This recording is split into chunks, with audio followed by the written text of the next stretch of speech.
Today క్లాస్లో blouse measurement ఎట్లా తీయాలో చూపిస్తాను. నేను బాడీ ఫామ్కి తీస్తున్నాను. ఇప్పుడు షోల్డర్ ఉంది కదా, இந்த షోల్డర్ మిడ్ పాయింట్ నుంచి మీరు బ్లౌజ్ లెంత్ అనేది మీరు తీసుకోవాలి. అంటే బ్లౌజ్ని ఇలా పట్టుకొని కప్ సైజ్ నుంచి ఇలా లెంత్ ఎలా కావాలో తీసుకోవాలి. ఓకే, నేను ఇక్కడ 14 ఇంచెస్ తీసుకున్నాను. మీకు 13 కావాలనుకుంటే 13, అంటే మీ బ్లౌజ్ హైట్ మీరు ఎంత వేసుకుంటారో అది చూసుకొని మీరు లెంత్ అనేది తీసుకోవాలి. నెక్స్ట్ చెస్ట్ రౌండ్ ఇట్లా టైట్గా పట్టుకోవాలి. టైట్ అంటే మరీ టైట్ కాదు, 2 ఫింగర్స్ ఇట్లా లోపల ఉన్నట్టు అంత గ్యాప్ ఉంటే సరిపోతుంది మీకు టైట్ అనేది. సో ఇక్కడ 36 ఉంది, మీకు ఎంత వచ్చిందో అది రాసి పెట్టుకోండి. ఓకే, నెక్స్ట్ కావాల్సిన మెజర్మెంట్ అప్పర్ చెస్ట్ నుంచి పైకి ఇట్లా. ఓకే, ఇది అప్పర్ చెస్ట్. ఇది కూడా అంతే, మనకి 2 ఫింగర్ లూజ్ ఉంటే సరిపోతుంది. 37 ఉంది. ఓకే, ఇది కూడా మెజర్మెంట్ మనం కుట్టి అయిపోయినాక, బ్లౌజెస్ అన్నీ కుట్టి అయిపోయినాక మనకి కంపల్సరీ కావాల్సిన మెజర్మెంట్ ఇది. నెక్స్ట్ వేస్ట్ రౌండ్ కూడా అంతే, ఇట్లా 2 ఫింగర్ ఉన్నట్టు లూజ్ ఉంటే సరిపోతుంది. ఇక్కడ 30 ఇంచెస్ ఉంది, మీకు ఎంత ఉందో సో మీరు అది మార్కింగ్ చేసుకోండి. నెక్స్ట్ మెజర్మెంట్ కావాల్సింది ఏంటంటే ఫ్రంట్ నెక్ డీప్. మీకు డీప్ ఎంత కావాలో 8, 7, 6, ఓకే, ఎంత కావాలో అంత మీరు పెట్టుకోవచ్చు. హెవీ ఉన్న వాళ్ళకైతే 5, 5.5 or 6 ఇంచెస్ సరిపోతుంది. బక్కగా ఉన్న వాళ్ళకైతే 7 ఇంచెస్ కూడా మనం తీసుకోవచ్చు. ఓకే, ఇలా క్రాస్గా పట్టుకొని మీరు మెజర్మెంట్ అనేది తీసుకోవాలి. నెక్స్ట్ బ్యాక్ నెక్ డీప్ కూడా అంతే, మీకు 10 ఇంచెస్ వస్తుంది. ఓకే, బ్యాక్ నెక్ కూడా అంతే, ఈ మిడ్ పాయింట్ బ్లౌజ్ ఎక్కడి నుంచి అయితే వేసుకుంటారో అక్కడి నుంచి పెట్టుకొని డీప్ అనేది తీసుకోవాలి.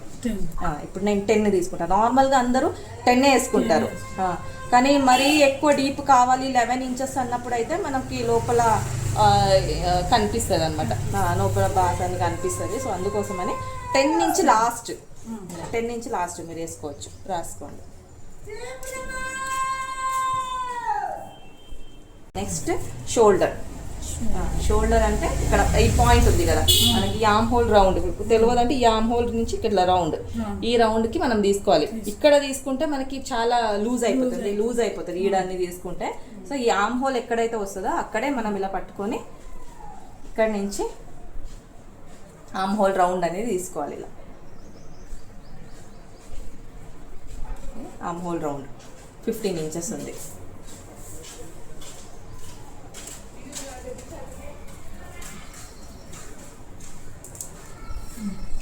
ఇప్పుడు షోల్డర్ చెప్పాను కదా, ఈ రౌండ్ నుంచి ఇక్కడ నుంచి షోల్డర్ ఈడదాకా అంటే 15 ఇంచెస్.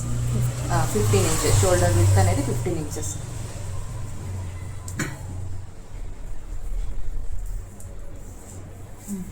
నెక్స్ట్ పాయింట్, ఈ షోల్డర్ మిడ్ నుంచే టేప్ పెట్టుకొని పాయింట్ 9 or 9.5 పెట్టుకోండి.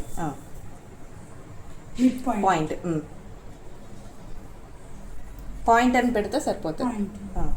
9.5. ఇప్పుడు నెక్స్ట్ కావాల్సిన కంపల్సరీ కావాల్సిన మెజర్మెంట్ అంటే అపెక్స్ టు అపెక్స్, ఈ పాయింట్ నుంచి ఈ పాయింట్కి. Next apex to apex point, apex అంటారు ఇక్కడ నుంచి ఇక్కడ దాకా. పాయింట్ టు పాయింట్ అనేది కంపల్సరీ మెజర్మెంట్ అనేది తీసుకోవాలి, అంటే 8 inches. Apex to apex point 8 inches. Next ఈ పాయింట్ ఉంది కదా, పాయింట్ నుంచి కప్పు సైజ్ అనేది తీసుకోవాలి. అంటే ఇప్పుడు మనం ఇది కప్పు కదా, పాయింట్ నుంచి ఈ షేప్ ఎక్కడ దాకా వస్తుందో, ఈ కప్పు అనేది ఎక్కడ దాకా వస్తుందో అది చూసుకోవాలి. చూసుకుంటే మీకు ఎంత వచ్చింది, ఇప్పుడు దీంట్లో అయితే 3.5 ఇంచెస్ వచ్చింది, అది రాసుకోండి కంపల్సరీ. అది కప్ సైజ్ అనేది పాయింట్ నుంచి ఇలా చూసుకొని 3.5 ఇంచెస్ ఉంది, అది కంపల్సరీ తీసుకోవాలి. 3.5 ఇంచెస్.